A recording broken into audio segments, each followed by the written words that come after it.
സ്പീക്കർഷിപ്പ് എന്ന് പറയുന്നത് കേരള നിയമസഭയിൽ ഒന്നേ ഉള്ളൂ. അങ്ങനെ നോക്കുമ്പോൾ ഇന്ത്യയിലെ എല്ലാ നിയമസഭയിലും ഓരോ സ്പീക്കേഴ്സല്ലേ ഉള്ളൂ. അപ്പോൾ അതെങ്ങനെയാണ് ചെറുതായി പോകുന്നത്? അപ്പോൾ ആളുകളുടെ കാഴ്ചപ്പാട് പോലെയാണ്. ഒരെണ്ണം ചെറുതാണെന്ന് പറഞ്ഞ് നമ്മളങ്ങ് സ്ഥാപിക്കുകയാണ്. അതല്ല, ഞാനതുകൊണ്ട് അതിനുവേണ്ടി വാദിക്കുകയല്ല.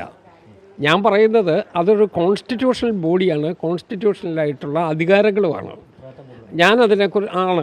ഞാനതിനെക്കുറിച്ച് ഒന്നും കമൻറ്റ് ചെയ്യുന്നില്ല. കാരണം പാർട്ടി തീരുമാനം എന്നെ അറിയിച്ചു കഴിഞ്ഞാൽ പിന്നെ സ്വാഭാവികമായിട്ടും പാർട്ടിയുടെ തീരുമാനം അംഗീകരിച്ചുകൊണ്ട് ഞാൻ മുന്നോട്ട് പോകും. ഒരു ബുദ്ധിമുട്ടുമില്ല.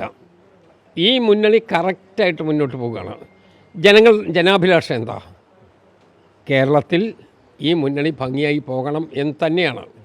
അതിന് പറ്റത്തക്ക വിധത്തിലുള്ള ചർച്ചകൾ സ്വാഭാവികമായിട്ടും ചിലപ്പോൾ നടന്നു വന്നിരിക്കും. തീരുമാനത്തിന് മുമ്പ് അങ്ങോട്ടും ഇങ്ങോട്ടും ചർച്ചകൾ നടക്കും. പക്ഷേ തീരുമാനം വന്നാൽ എല്ലാം ഒരേ ദിശയിലേക്ക് തന്നെ പോകും. മാത്രമല്ല, കേരളത്തിലെ ജനങ്ങൾക്ക് 5 വർഷക്കാലത്തേക്കൊരു സൽഭരണം ഉണ്ടാകണമെന്നുള്ള മോഹത്തോടു കൂടി അവരിയ്ക്കുകയാണ്.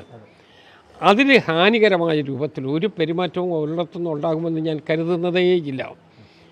ഒരു ഗവൺമെൻറ് സ്റ്റാർട്ടിംഗ് അല്ലേ, ആ സ്റ്റാർട്ടിങ്ങിൽ തന്നെ പ്രശ്നങ്ങൾ ഉണ്ടാക്കാതെ മുന്നോട്ട് പോകണം എന്നുള്ളതാണ് എൻ്റെ മോഹം. അതാണ് കേരളത്തിലെ ജനങ്ങൾ ആഗ്രഹിക്കുന്നത്. പറഞ്ഞ മനസ്സിലായില്ലേ? എന്നെ സംബന്ധിച്ചിടത്തോളം എൻ്റെ പാർട്ടി എന്നോട് ഇന്ന ജോലി ചെയ്യാൻ പറഞ്ഞാൽ ഞാൻ ആ ജോലി തൃപ്തികരമായി ചെയ്തിരിക്കും. എൻ്റെ മെൻ്റൽ സാറ്റിസ്ഫാക്ഷൻ അനുസരിച്ച്, എൻ്റെ ഒരു എബിലിറ്റി അനുസരിച്ച് എന്ത് ചെയ്യാൻ പറ്റുമോ അത് പോസിറ്റീവായി ചെയ്യുക എന്നുള്ള ഉത്തരവാദിത്വമാണ് എനിക്കുള്ളത്. മാത്രമല്ല, ഓരോരുത്തർക്കും ഓരോ ട്രാക്ക് റെക്കോർഡില്ലേ. കേരള ജനസമൂഹത്തിന് മുമ്പിൽ നമ്മൾ നിൽക്കുകയാണ്. ആ ജനസമൂഹത്തിന് മുമ്പിൽ എത്രയോ പതിറ്റാണ്ടുകളുടെ ഒരു പാരമ്പര്യം ഉൾക്കൊള്ളുന്ന ആളുകളാണ് ഈ നേതാക്കന്മാർ പലരും. ഞാനും ആ കൂട്ടത്തിൽപ്പെട്ട ഒരാളാണ്. അതുകൊണ്ട് ആ താല്പര്യത്തിന്, ജനങ്ങളുടെ താല്പര്യത്തിന് വിരുദ്ധമായി പോകുന്ന പ്രശ്നമില്ല.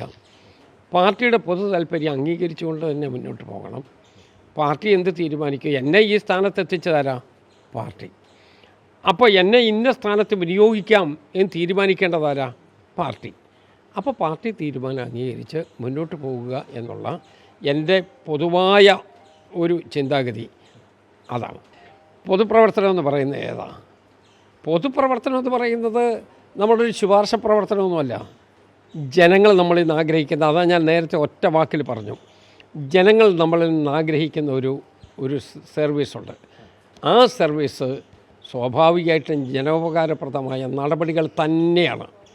ആ നടപടിക്ക് അനുകൂലമായി നിൽക്കുക എന്നുള്ളത് ഒരു പൊതുപ്രവർത്തകൻ എന്നുള്ള നിലയിൽ എൻ്റെ പ്രാഥമികമായ കടമയാണ്. അതുമായിട്ട് മുന്നോട്ട് പോകും. ഞാൻ പറഞ്ഞല്ലോ, ഞാൻ നേരത്തെ ഇതിനകത്ത് ഞാൻ ഒന്നിനും എതിരില്ല, ഒന്നിനും ശക്തിയായി വാദിക്കുന്ന ആളുമല്ല. അതുകൊണ്ട് സ്വാഭാവികമായിട്ട് ആ കാര്യം പിന്നീട് വരട്ടെ.